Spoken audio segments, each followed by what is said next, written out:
یہ ان کا مختصر سا شیڈول ہے 2 دنوں کا، تو اس کے مطابق میں یہ چاہتا تھا کہ آپ کو یہ بتا دیا جائے تاکہ جو آنے والے حضرات ہیں، دوست ہیں، احباب ہیں،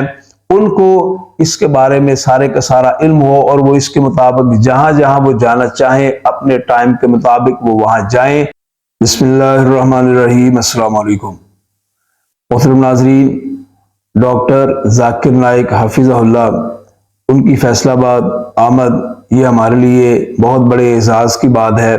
ایک فخر کی بات ہے۔ اور سچی بات تو یہ ہے کہ جب وہ پاکستان آئے تھے تو اس وقت کراچی، اسلام آباد اور لاہور کا شیڈول تھا، اور اس کو میں محسوس کرتا تھا کہ فیصل آباد پاکستان کا تیسرا بڑا شہر ہے، اور یہاں ان کی آمد کا نہ ہونا، ان کا یہاں نہ آنا، یہ ہمارے لیے ایک افسوس کی بات تھی، غمگین ہونے کی بات تھی۔ تو بڑی خوشی کی بات ہے کہ الحمدللہ انہوں نے ہمارے شہر کے لیے وقت نکالا۔ آج میں آپ کو ان کے شیڈول کے بارے میں کچھ بتانا چاہتا ہوں، اور اس سے پہلے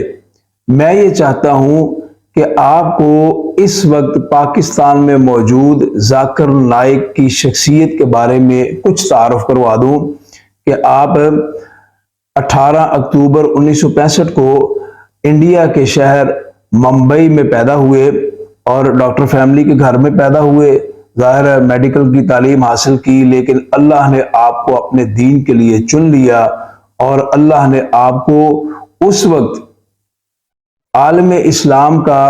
ایک ہیرو بنا کر سامنے پیش کیا دنیا کے، کہ جب ڈاکٹر ولیم کیمل نے قرآن پر کچھ اعتراض لگائے تھے تو آپ نے نہ صرف ان اعتراضات کا جواب دیا، بلکہ اس کے ساتھ ساتھ بائبل کے اندر کچھ غلطیاں نکالی تھی جس کا اعتراف اس وقت ولیم کیمل نے کیا تھا۔ تو دنیا کو پتہ چلا کہ اسلام کا کوئی ہیرو ہے، آپ کی مقبولیت بڑھی، اور پھر اس مقبولیت میں اضافہ اس وقت اور زیادہ ہوا کہ جب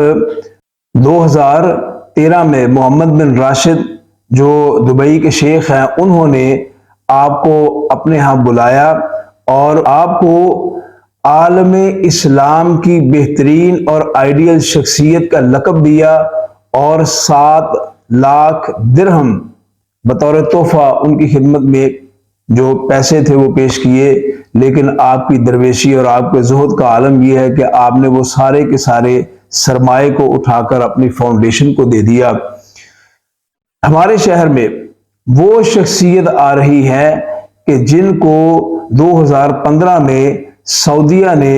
اپنے پاس مہمان کے طور پر بلایا، اور بلانے کے بعد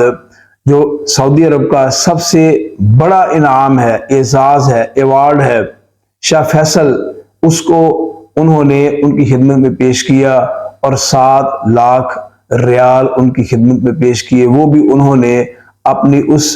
زہد اور دنیا کی بے رغبتی کی ایک دلیل ہے الحمدللہ کہ وہ درویش صفت انسان ہے، انہوں نے وہ بھی اپنی فاؤنڈیشن میں جمع کروائے، نہ کہ انہوں نے اپنا کوئی بینک بیلنس بڑھایا۔ اب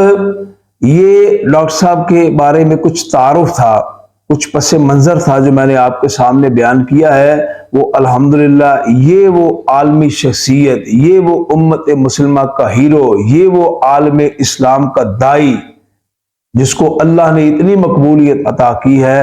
وہ چند دنوں کے بعد ہمارے شہر فیصل آباد میں آئیں گے۔ ہمارے شہر فیصل آباد کے لیے یہ ایک بہت بڑی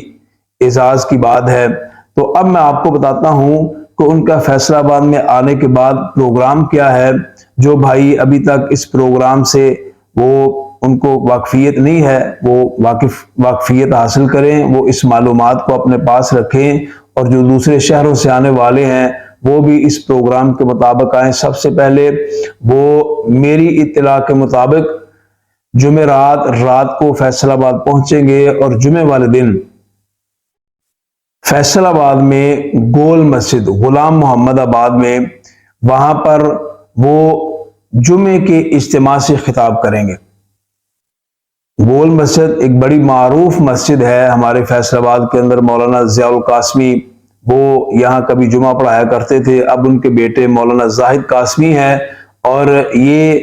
دیوبند مکتبہ فکر سے تعلق رکھتے ہیں۔ تو ڈاکٹر ذاکر نائک حفظہ اللہ وہاں پر آئیں گے، اور جمعے کی نماز، جمعے کا خطبہ وہ انشاءاللہ ارشاد فرمائیں گے۔ تو اس کے بعد 26 اکتوبر بروز ہفتہ وہ انشاءاللہ جامعہ سلفیہ حاجی آباد میں تشریف لائیں گے۔ یہ مکتبہ اہل حدیث کے ساتھ تعلق رکھنے والا ایک بڑا قدیم اور عظیم ادارہ ہے۔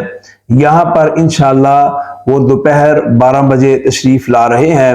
اور یہ بالکل محدود سا ایک پروگرام ہے اہل علم کا، علماء کا، یہاں عوام کے ساتھ ان کا کوئی رابطہ نہیں ہے۔ پھر شام کو انشاءاللہ وابڈا سٹی فیصل آباد میں وہ پروگرام ہے ان کا، ایک عوامی اجتماع سے خطاب کریں گے رات 7 بجے، شام 7-8 بجے کے قریب وہ انشاءاللہ عوامی اجتماع سے خطاب کریں گے۔ یہاں پر غیر مسلموں کو بھی عام دعوت دی گئی ہے، سوال و جواب کی نشست ہوگی، وہاں پر احباب ضرور تشریف لائیں تاکہ علم کا تبادلہ ہو سکے اور ہم کو اپنے دین کے بارے میں جانکاری مل سکے۔ اللہ ایسی شخصیت کی حفاظت فرمائے اور ان سے ہم کو استفادہ کرنے کی توفیق عطا فرمائے۔ السلام علیکم ورحمۃ اللہ۔